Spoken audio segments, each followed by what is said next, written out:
दुबईमध्ये जॉब कसा सर्च करायचा सध्या हा एकच प्रश्न आहे. तर मी सर्वांच्या प्रोफेशनचं इथे लगेच नाही सांगू शकत. आपण जे काही मेडिकल फील्डवाले आहेत त्यांच्यासाठी काय प्रोसिजर आहे, डॉक्टर, सिस्टर वगैरे ते सांगू शकते. तर चला सांगते.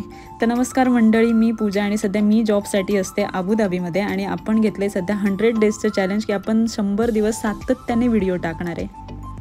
मी सर्वांच्या प्रोफेशनबद्दल इथे नाही सांगू शकत आहे. बेसिक दुबईमध्ये जॉब कसा सर्च करायचा याबद्दल मी नेक्स्ट व्हिडिओ अपलोड करेन नक्कीच. पण जे काही माझं प्रोफेशन आहे ॲज अ स्टाफ नर्स म्हणून त्या बाबतीत मी नक्कीच सांगू शकते. तर जे काही मेडिकल फील्डसाठी जॉबसाठी वगैरे सर्च करतात त्यासाठी त्यांना इथे दुबईमध्ये वगैरे गल्फ कंट्रीमध्ये लायसन्स लागतात. जसं की DHA आहे, DOH, MOH वगैरे. जसं कंट्री म्हणजे जसं दुबई, अबुधाबी, सौदी वगैरे प्रत्येक कंट्रीला अलग अलग लायसन आहेत. त्यानुसार तुम्ही ते काढू शकता. त्यासाठी तुम्हाला अगोदर एक्झाम द्यावी लागते. एक्झाममध्ये पास झालात तर तुम्हाला ते लायसन मिळतं आणि या एक्झामसाठी 3 अटेम्प्ट्स असतात. जर पहिल्यांदाच तुम्ही पास झालात तर वेल अँड गुड, पण जर इनकेस फेल झालात तर अजून तुमच्याकडे 2 चान्स राहतात.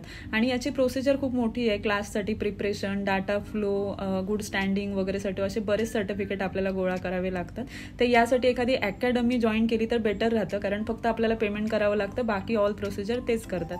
तर आम्ही जिथून केलं माझ्या फ्रेंडने वगैरे तर त्याचा नंबर मी तुम्हाला देऊन हेल्प करू शकते. तर त्यासाठी मला मेसेज करा.